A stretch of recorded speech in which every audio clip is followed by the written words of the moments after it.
അസ്സലാമു അലൈക്കും വറഹ്മത്തുള്ളാഹി തആല വബറകാതു. 22ാമത്തെ യൂണിറ്റ് ആയിട്ടുള്ള മോഡേൺ അറബിക് നോവലാണ് നമുക്ക് നോക്കാനുള്ളത്. ഈ പാഠഭാഗത്ത് അറബിക് നോവലുകളെ കുറിച്ചും അതുപോലെ തന്നെ പ്രശസ്തരായിട്ടുള്ള കുറച്ച് നോവലിസ്റ്റുകൾ, അതേപോലെ തന്നെ കുറച്ച് ഭാഗങ്ങൾ, ഇത്രയും കാര്യങ്ങളാണ് നമുക്ക് നോക്കാനുള്ളത്. ആദ്യം നമുക്ക് നോവലിനെ കുറിച്ച് നോക്കാം.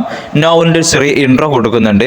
ആദ്യ പാരഗ്രാഫിൽ പറയുന്നത്, നോവൽ എന്ന് പറഞ്ഞു കഴിഞ്ഞാൽ ഒരു സുദീർഘമായ ഒരു കഥ പറച്ചിലാണ്. അതിൽ ഒരുപാട് സാങ്കല്പികമായ അല്ലെങ്കിൽ റിയലിസ്റ്റിക് ആയിട്ടുള്ള ഒരുപാട് സംഭവങ്ങൾ ഉണ്ടായിരിക്കും. അതുപോലെ തന്നെ ഒരുപാട് ഈ കഥകളുടെ കൂട്ടത്തിൽ തന്നെ ഏറ്റവും വലിയ സൈസുള്ള കഥകൾക്കാണ് നമ്മൾ നോവൽ അഥവാ ദീർഘമായിട്ടുള്ള കഥകൾക്കാണ് നമ്മൾ നോവൽ എന്ന് പറയാറുള്ളത്. അതിൽ ഒരുപാട് ക്യാരക്ടേഴ്സും അതേപോലെ തന്നെ ഒരുപാട് സംഭവങ്ങളും ഉണ്ടാവും. ഫതഹ ഇബ്രാഹിമിന്റെ ഈ മുസ്തലഹാത്തുൽ അദബിയ എന്ന് പറയുന്ന ഒരു ഡിക്ഷണറി ഉണ്ട്, അഥവാ സാഹിത്യമായിട്ടുള്ള ടേംസിനെയൊക്കെ പറയുന്ന ഡിക്ഷണറി. ആ ഡിക്ഷണറിയിൽ ഈ നോവലിന് താരീഫ് കൊടുത്തിട്ടുള്ളത്, അതിൻ്റെ ഡെഫിനിഷൻ കൊടുത്തിട്ടുള്ളത്, നോവൽ എന്ന് പറഞ്ഞു കഴിഞ്ഞാൽ ഒരു ഒരു ഗദ്യ രൂപത്തിലുള്ള ഒരു കഥ പറച്ചിലാണ്. ഒരുപാട് സംഭവ വികാസങ്ങളിലൂടെ, ഒരുപാട് പ്രവർത്തനങ്ങളിലൂടെ, ഒരുപാട് രംഗങ്ങളിലൂടെ ഓരോ ക്യാരക്ടേഴ്സിനെയും അതിങ്ങനെ ചിത്രീകരിക്കും. അത്തരത്തിലുള്ള ഒരു കഥ പറച്ചിലാണ് എന്നാണ് ഫതഹ ഇബ്രാഹിം തന്റെ ഡിക്ഷണറിയിൽ കൊടുത്തിട്ടുള്ളത്. നോവൽ സാഹിത്യ ശാഖകളിൽ നിന്നുള്ള ഒരു ശാഖയാണ്. അതുപോലെ തന്നെ നമ്മുടെ ഈ സമുദായത്തിൻ്റെയൊക്കെ പ്രശ്നങ്ങളെ, അതിലുണ്ടാവുന്ന മാറ്റങ്ങളെയൊക്കെ ചൂണ്ടിക്കാണിക്കുന്നതാണ് ഈ നോവൽ കാര്യമായിട്ട് ഉണ്ടാവുക. അതിൽ നമ്മുടെ പൊളിറ്റിക്കലായിട്ടുള്ള ഇഷ്യൂസ് ഉണ്ടാവും, അതേപോലെ തന്നെ നമ്മുടെ വൈജ്ഞാനികപരമായ, സാംസ്കാരികമായിട്ടുള്ള, നാഗരികമായിട്ടുള്ള ഈ എല്ലാ കാര്യങ്ങളിലും ഉണ്ടാവുന്ന മാറ്റങ്ങളും അതേപോലെ തന്നെ ഡെവലപ്മെൻറ്റുകളൊക്കെ ഈ നോവൽ അതിനെ പ്രതിഫലിപ്പിക്കുന്നുണ്ട്. ഈ നോവൽ ഈ കാര്യങ്ങളൊക്കെ ഉണ്ടാവും. പിന്നീട് നമുക്ക് നോക്കാനുള്ളത് അനാസിറുൽ റിവായ, നമ്മുടെ ഈ നോവലിൻ്റെ പ്രധാന ഘടകമായിട്ടുള്ള കാര്യങ്ങൾ. ഒന്നാമത് അഷഖ്സിയാത്ത്, ക്യാരക്ടേഴ്സാണ്. ഈ നോവലിലുള്ള സംഭവ വികാസങ്ങളെല്ലാം നടക്കാൻ അതിലെന്ത് വേണം? ക്യാരക്ടേഴ്സ് വേണം. അതിലൊരുപാട് ക്യാരക്ടേഴ്സ് ഉണ്ടാവും. ഒരു ഹീറോ ഉണ്ടാവും, ആ ഹീറോക്ക് ഒരു വില്ലൻ ഉണ്ടാവും, അതുപോലെ കുറേ സഹനടന്മാരും ഉണ്ടാവും. രണ്ടാമതായിട്ടുള്ളത് ഹബക്കയാണ്. ഹബക്ക എന്ന് പറഞ്ഞു കഴിഞ്ഞാൽ ആ ഒരു നോവലിൻ്റെ പ്ലോട്ട്. ഈ പ്ലോട്ട് ഇല്ലാതെ ഒരിക്കലും ഒരു നോവൽ ഉണ്ടാകുകയില്ല. പ്രധാനമായിട്ടും പ്ലോട്ടായിട്ടുണ്ടാവാറുള്ളത് ഹീറോയ്ക്ക് എന്തെങ്കിലും ഒരു പ്രശ്നം ഉണ്ടാവുകയും അതിനെക്കുറിച്ച് അയാൾ ഒരുപാട് പ്രയാസങ്ങളിലൂടെ കടന്നു പോവുകയും ഒരുപാട് കാര്യങ്ങൾ ചെയ്തു കൂട്ടുകയും അവസാനം ഈ നോവലിൻ്റെ അവസാനത്തിൽ എൻഡിങ്ങിൽ, ക്ലൈമാക്സിൽ ഈ ഹീറോ എല്ലാവിധ പ്രശ്നങ്ങളിൽ നിന്നും വിജയം നേടുകയും ചെയ്യും. അതാണ് ഒരു സാധാരണമായിട്ടുള്ള ഒരു പ്ലോട്ട് ഉണ്ടാവാറുള്ളത്. ചില അപൂർവമായിട്ടുള്ള നോവലുകളിലൊക്കെ അവസാനത്തിൽ ഹീറോ മരിക്കുന്ന ആ ഒരു രീതിയിൽ ഉണ്ടാവാറുണ്ടെങ്കിലും പൊതുവെ ഈ അവസാനത്തിൽ ഹീറോ വിജയിക്കുന്ന രീതിയിലാണ് പ്ലോട്ട് ഉണ്ടാവാറുള്ളത്.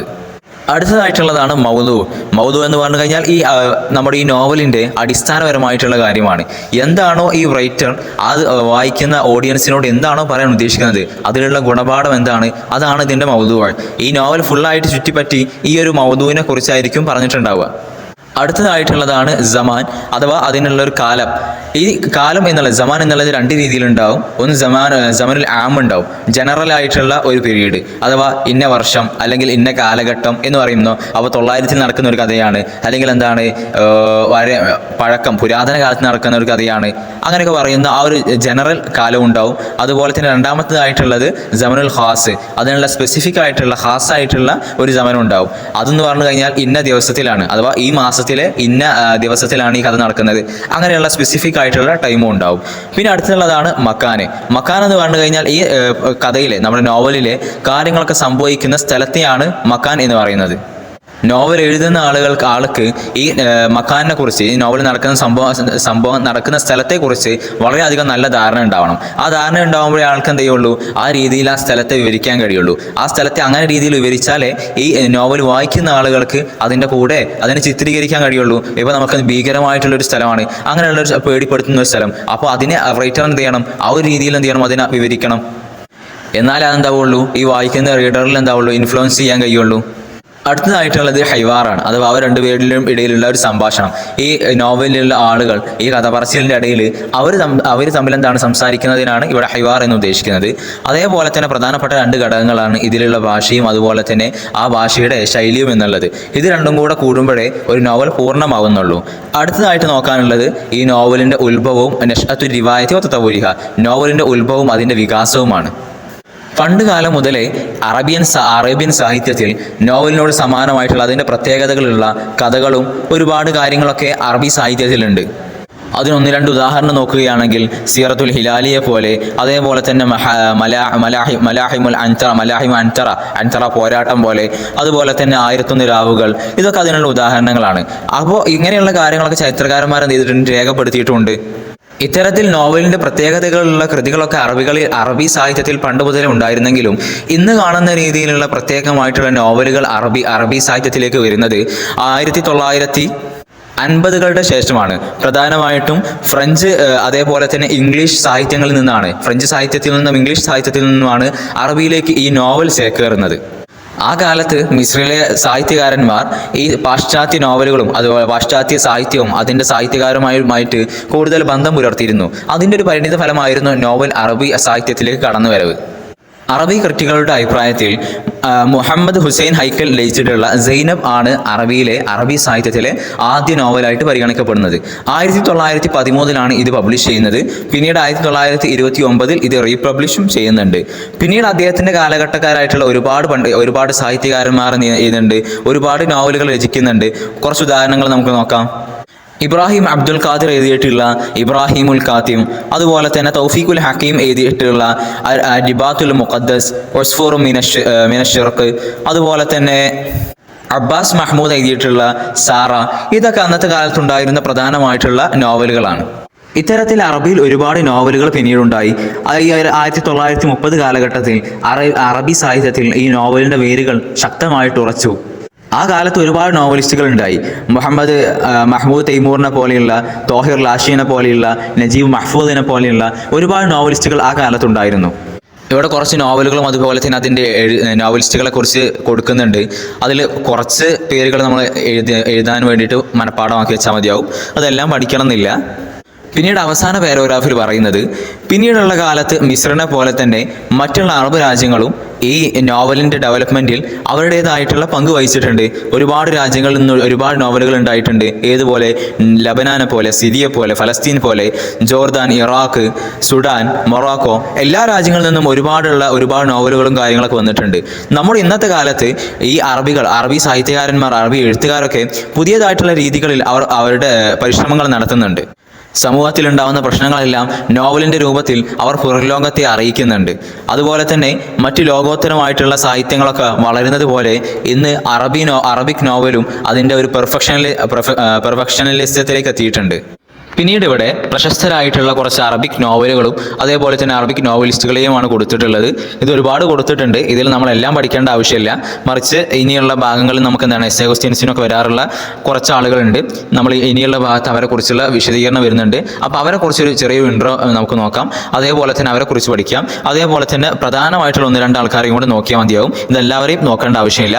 അപ്പോൾ ഒരു 5-6 ആളുകളെ നമുക്ക് നോക്കി വെക്കേണ്ടതുണ്ട്. ആദ്യമായിട്ടുള്ളത് മുഹമ്മദ് ഹുസൈൻ ഹൈക്കലാണ്. അദ്ദേഹം 1956 മുതൽ 1888 മുതൽ 1956 വരെയായിരുന്നു ജീവിച്ചത്. അദ്ദേഹം ഒരു സാഹിത്യകാരനും കവിയും അതേപോലെ തന്നെ മിസ്രിലെ ഒരു പൊളിറ്റീഷ്യനുമായിരുന്നു. അദ്ദേഹത്തിൻ്റെ പ്രധാനമായിട്ടുള്ള കൃതി സൈനബാണ്. അതേപോലെ തന്നെ രണ്ടാമത്തായിട്ടുള്ളത് തൗഫീഖുൽ ഹക്കീമാണ്. 1898 മുതൽ 1987 വരെയായിരുന്നു അദ്ദേഹം ജീവിച്ചിരുന്നത്. അദ്ദേഹം വളരെയധികം പ്രശസ്തനായിട്ടുള്ള ഒരു ഈജിപ്ഷ്യൻ സാഹിത്യകാരനും റൈറ്ററൊക്കെയാണ്. അദ്ദേഹം ഒരുപാട് നോവലുകളും അതേപോലെ തന്നെ മസ്രഹയ്യത്ത് നാടകങ്ങളും എഴുതിയിട്ടുണ്ട്.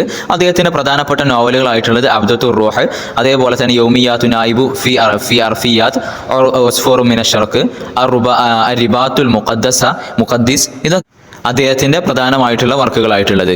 മൂന്നാമത്തായിട്ട് നമുക്ക് നോക്കാനുള്ളത് ത്വഹ ഹുസൈൻ ആണ്. ത്വഹ ഹുസൈൻ 1889 മുതൽ 1973 വരെയായിരുന്നു. അദ്ദേഹം വളരെയധികം പ്രശസ്തനായിട്ടുള്ള ഒരു ഈജിപ്ഷ്യൻ സാഹിത്യകാരനും അതുപോലെ തന്നെ ഒരു ക്രിറ്റിക്കുമായിരുന്നു. അദ്ദേഹത്തിന് ഒരു സ്ഥാനപ്പേര് കൂടി ഉണ്ടായിരുന്നു. അദ്ദേഹം അമീദുൽ അദബിൽ അറബി എന്നായിരുന്നു അദ്ദേഹത്തിൻ്റെ സ്ഥാനപ്പേര്. അദ്ദേഹത്തിൻ്റെ പ്രശസ്തമായിട്ടുള്ള 2 കൃതികൾ, ഒന്ന് അദീബ്, രണ്ടാമത്തത് ഷജറത്തുൽ ബുസ്. അടുത്തതായിട്ടുള്ളത് നജീബ് മഹ്ഫൂദ് ആണ്. നജീബ് മഹ്ഫൂദ് എന്ന് പറയുന്നത് അദ്ദേഹം ഇതേപോലെ തന്നെ ഒരു മിസ്രി ആയിട്ടുള്ള ഈജിപ്ഷ്യൻ നോവലിസ്റ്റ് ആണ്. അറബിയിൽ നിന്ന് ആദ്യമായിട്ട് നോബൽ പുരസ്കാരം കരസ്ഥമാക്കുന്നത് അദ്ദേഹമാണ്. അദ്ദേഹത്തിൻ്റെ ഒരുപാട് നോവലുകളുണ്ട്. അതിൽ 1-2 നമുക്ക് ഓർത്തു വെക്കാം. ഒന്ന് അബത്തുൽ അഖദാർ, 2 സർസറത്ത് ഫൗഖുൽ നൈൽ. ഈ 2 നമ്മൾ ഓർത്തു വെച്ചാൽ മതിയാവും. അതേപോലെ തന്നെ അടുത്തതായിട്ടുള്ളത് അബ്ദുൽ ഹമീദ് ജൗദത്തു സഹാറാണ്. അദ്ദേഹം അതേപോലെ തന്നെ ഒരു മിസ്രി ആയിട്ടുള്ള ഈജിപ്ഷ്യൻ ആയിട്ടുള്ള ഒരു റൈറ്ററാണ്. അദ്ദേഹം ഒരു നോവലിസ്റ്റ് കൂടിയാണ്. അദ്ദേഹത്തിൻ്റെ പ്രധാനമായിട്ടുള്ള 2, ഒന്ന് കാഫിലത്തു സമാൻ, രണ്ടാമത്തത് അഷാരിയുൽ ജദീദ്. അടുത്തതായിട്ടുള്ളത് പ്രധാനമായിട്ടുള്ള ഒന്ന് അലി അഹമ്മദുൽ ബാക്കസീർ ആണ്. അദ്ദേഹം 1910 മുതൽ 1969 വരെയായിരുന്നു ജീവിച്ചത്. അദ്ദേഹം ഇതേപോലെ തന്നെ ഒരു ഡ്രാമ റൈറ്ററും അതുപോലെ തന്നെ നാടകമൊക്കെ എഴുതുന്ന ഒരു നോവലിസ്റ്റ് കൂടിയാണ് അദ്ദേഹം. ഈജിപ്ഷ്യനാണ്. അദ്ദേഹത്തിൻ്റെ പ്രധാനമായിട്ടുള്ള 2 നോവലുകൾ, ഒന്ന് വാസലാമ, രണ്ടാമതായിട്ടുള്ളത് അസ്സായിറുൽ അഹ്മർ. പിന്നീട് പ്രധാനമായിട്ടുള്ളത് ഒരു ഫെമിനിസ്റ്റ് നോവലിസ്റ്റ് ആയിട്ടുള്ള ഹെന്ന മീനയാണ്. ഹെന്ന മീനയുടെ 1974 മുതൽ 2018 വരെ, ഈ അടുത്ത കാലം വരെ അവർ ജീവിച്ചിരുന്നു. അവരുടെ പ്രധാനമായിട്ടുള്ള നോവലുകൾ എന്ന് പറയുന്നത് അൽ മസാബിഹു സുർക്ക്, അതേപോലെ തന്നെ അഷിറാ ഉൽ ആസിഫ, ഇതൊക്കെയായിരുന്നു അവരുടെ പ്രധാനമായിട്ടുള്ള നോവലുകൾ. പിന്നീട് അവസാനമായിട്ട് നമുക്ക് ഒരാളെ കൂടെ നോക്കി വെക്കാം. അത് ത്വയ്യിബ് സ്വാലിഹാണ്. അദ്ദേഹം 1929 മുതൽ 2009 വരെ ജീവിച്ചിരുന്നു. അദ്ദേഹം ഇതേപോലെ തന്നെ ഒരു സുഡാൻ നോവലിസ്റ്റാണ്. അദ്ദേഹത്തിന് പ്രധാനമായിട്ടുള്ളത് മൗസിമുൽ ഹിജറത്തി ഇല ഷിമാൽ, അതേപോലെ തന്നെ അർഷുസീൻ, ഇത് രണ്ടുമാണ് അദ്ദേഹത്തിൻ്റെ പ്രധാനമായിട്ടുള്ള നോവലുകൾ. അപ്പോൾ ഇവിടെ എന്താണ് ഈ നോവലിൻ്റെ ഒരു തുടക്കവും അതേപോലെ തന്നെ അതിൻ്റെ വികാസവുമാണ് നമ്മൾ ചർച്ച ചെയ്തിട്ടുള്ളത്. പിന്നെ അതേപോലെ തന്നെ എന്താണ് നോവൽ, ഈ 2 ക്വസ്റ്റ്യനും പ്രധാനമായിട്ട് എസ്സേ ക്വസ്റ്റ്യൻ വരാറുണ്ട്.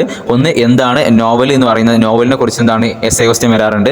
അതേപോലെ തന്നെ നോവലിൻ്റെ ചരിത്രത്തെക്കുറിച്ച്, അതിൻ്റെ ഡെവലപ്മെൻറ്റിനെ കുറിച്ചും നമുക്ക് എസ്സേ ക്വസ്റ്റ്യൻ വരാറുണ്ട്. അപ്പോൾ ഇത് രണ്ടും ഇമ്പോർട്ടൻ്റ് ആണ്. അപ്പോൾ നമ്മൾ എസ്സേ ക്വസ്റ്റ്യൻ സമയത്ത് എഴുതാൻ വേണ്ടിയിട്ട് കുറച്ച് ആളുകളുടെ പേരുകളൊക്കെ ഓർത്ത് വെക്കണം.